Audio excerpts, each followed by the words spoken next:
The federal government has unveiled the National Youth Skills Program, a transformative initiative aimed at addressing youth unemployment and equipping them for essential skills for the future. Minister of Youth Development, Dr. Jamila Ibrahim, said this at the unveiling of the program in Abuja. She said the program was developed to tackle unemployment and equip young people with employable skills. The minister said key goals are to reduce youth unemployment by 20% the next 5 years and achieve up to 50% increase in youth-led enterprise. According to her, the framework will allow the government to track key performance indicators, such as number of jobs created, the success rates of youth-led businesses, and the overall contribution to national economic growth. And the federal government has signed the Cape Town Convention Practice Directions in a move to reduce the cost of airline operations in the Nigerian aviation sector. The CTC Practice Direction was signed by Chief Judge of the Federal High Court, Justice John Kahemba Soho, during the stakeholders meeting of the Presidential Enabling Business Environment Council, chaired by Vice President Kashim Shettima at the Presidential Villa Abuja. With the signing of the CTC Practice Direction becomes active and fully operational, thereby reducing the cost of airline insurance, restoring investors' confidence in the sector, and enabling domestic airline operators to dry lease aircraft, among others. Vice President Kashim Shettima assured airline operators in the country that President Tinubu will do everything to promote and preserve Nigeria's airline industry. It is assured that President Bola Ahmed Tinubu is keenly interested in the promotion and preservation of the Nigerian airline industry. I spoke with him and he was very much interested on the outcome of our deliberations today. And I will report back to him that we have made substantial progress.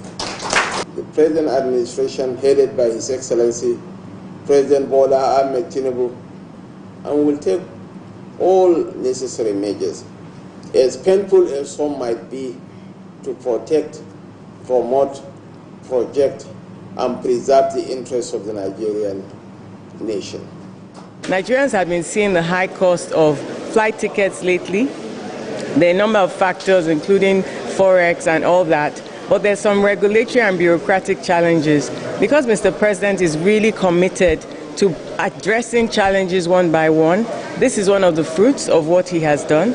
And I just want to thank Mr. President for his attention to ease of doing business and making sure that Nigeria is a progressively easier place to start and grow a business. It's never easy reforming, but that is the thankless job sometimes of a reformer.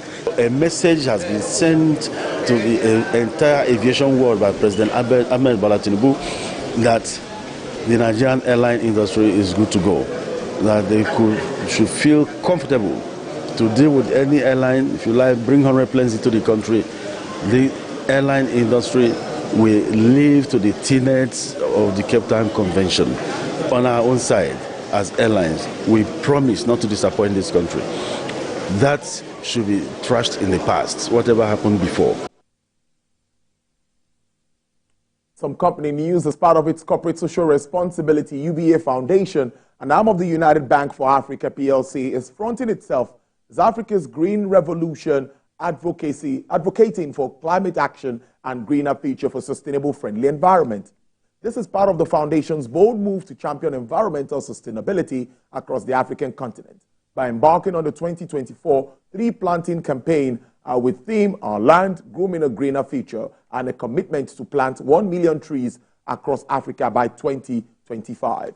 UBA's Group Managing Director, Chief Executive Officer, Mr. Oliwa Alauba, while speaking during the flag-off of the tree planting exercise at the UBA Foundation Garden in Marina, Lagos, said this year's edition reinforced the bank's unwavering commitment to sustainability, adding that it goes beyond the core values and focuses on the welfare of communities and the planet as a whole. On our part, Managing Director, Chief Executive Officer of the Foundation, Mrs. Bola Atta, explained that the tree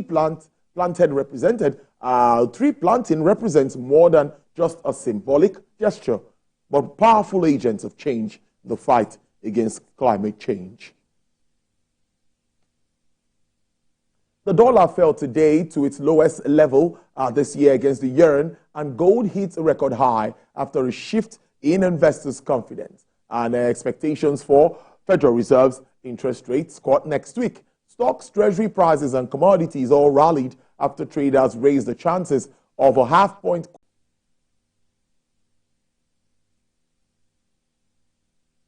And let's take you to oil prices now. Crude oil prices are tracked for a weekly gain, ending a 3-week losing streak, primarily due to Hurricane Francine's U.S. Gulf Coast production disruption. U.S. West Texas Intermediate crude sells for $69.46 with an upward price margin of 0.71%. Brent also experienced an uptick of 0.58% to sell at $72.39 per barrel. Bonny Lights fell to sell at $78.62 with a price decline of 2.84%. And for the OPEC basket, dealers are offering $70.84 with a decline of 0.80%. Well, that's business news at this hour. I'll see you at the top of the hour for Business Nigeria. Next is sports news. Good afternoon.